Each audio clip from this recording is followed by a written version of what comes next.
Carek adî Sendîka Rojnamenivîsên Kurdistanê Tayyedûk rabûye bi belavkirina formal li ser rojnamenivîsan ku mifadar bibin ji bo ergirtina parçe zeviyan. Belê ew baweriye li dev rojnamenivîsan nemaye ku babetekê bi vî rengî bibîte rastî.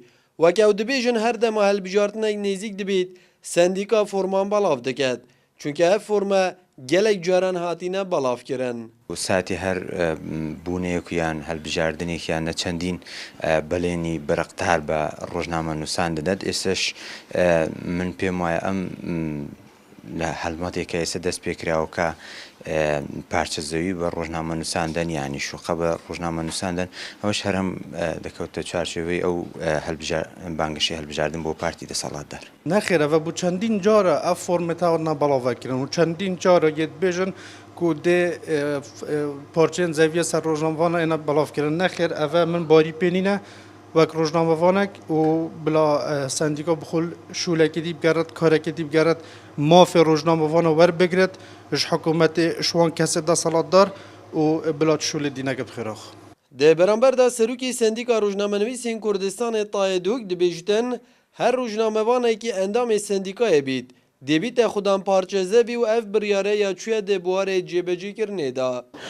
نوکەژیک ئەvە تقریبا هەفتەیەکی بەری دوسیە هێڤەکە ئەمە هەندێک فۆرمە تژی کردبین وەک سوزنامەکەش هەمی ڕۆژنامەوانە ئەوێت عردینە وەرکردبین وەک مافی وابین پشتینگی ئەنجومەنی سەندیکا گەل وەزیری بخۆرینشتن نوکە فەرمانبەرێ کوردستانی مافی نینە هەکەر بیست خاڵە هەبێت قەتع عەردی وەرگرت پشیانە هەمی هەڤایەتمەژی گلڤێرێ ڕاستی ئەف خاڵە ڕاکرد یعنی هەما بەس ڕۆژنامەوانە بێت ئەندامی سەندیکا بێت مافی هەی قەتع وەرگرت ئەوێت نەمستەفید بێت نوکەژی ئەوە مایە هەفتەیەکی تقریبا ما تقریبا سەر هەمی دام و دەستگێت مەی دۆکێ بەحسی دۆکێت کەم مەی تەوزیع کردین و زیاترین دەم موافقە وەزیری هاتین ئەم دێ عەریدەنە جەماعەتین.